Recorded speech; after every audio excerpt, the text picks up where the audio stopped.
Hey everyone, HeadspaceConnections here, back with another video. This time we're going to be continuing our altar roles and functions series, and this time we're going to be talking about an altar that you don't generally may or may not hear about in a lot of systems. I'll get the word right eventually. Anyway, but these are baby and infant altars. Now, for us personally, we do have 2 of them in our system so far.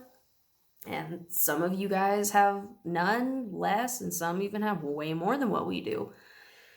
Now, these altars, like as with the name, they're babies or infants, they're pre-verbal, so they can't really express themselves with words. And what's kind of a little neat thing about them is that they can either stay the same age or they can eventually just start growing older, so that they can be able to take on a little more responsibilities. It just kind of depends on the altar and the system.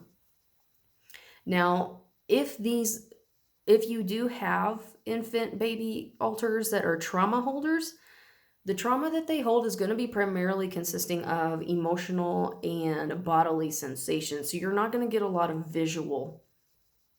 Like for us and our infant altars, they are trauma holders, and if they have a flashback or if something triggers them, you don't really get a lot of visual. It's usually more verbal and emotional, even if it's a positive trigger. Now, with infant altars, I said they're babies, so you got to treat them like they're babies. Depending on the system, sometimes they confront. Ours don't generally, but if they do get triggered, that emotional bleeding does come on to the rest of us. But they don't outright actually front or anything.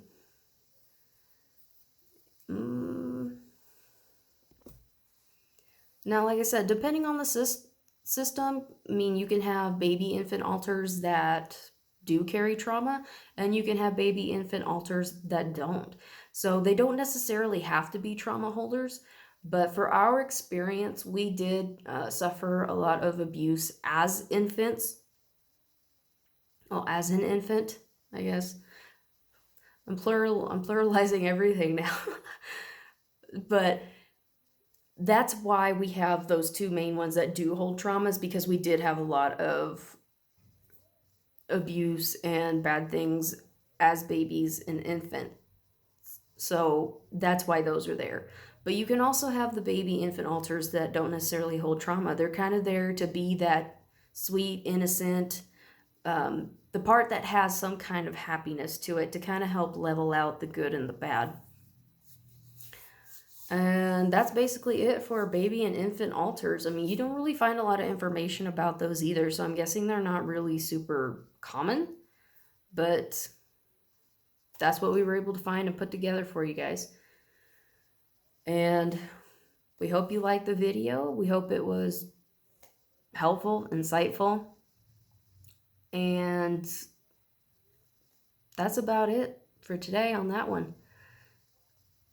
These videos are short. It feels really weird, but that's okay as long as the information gets out there. But anyway, we hope you guys have a good day or night, whatever part of the world you're from or at this moment. Stay safe, and we'll see you guys next time. Bye.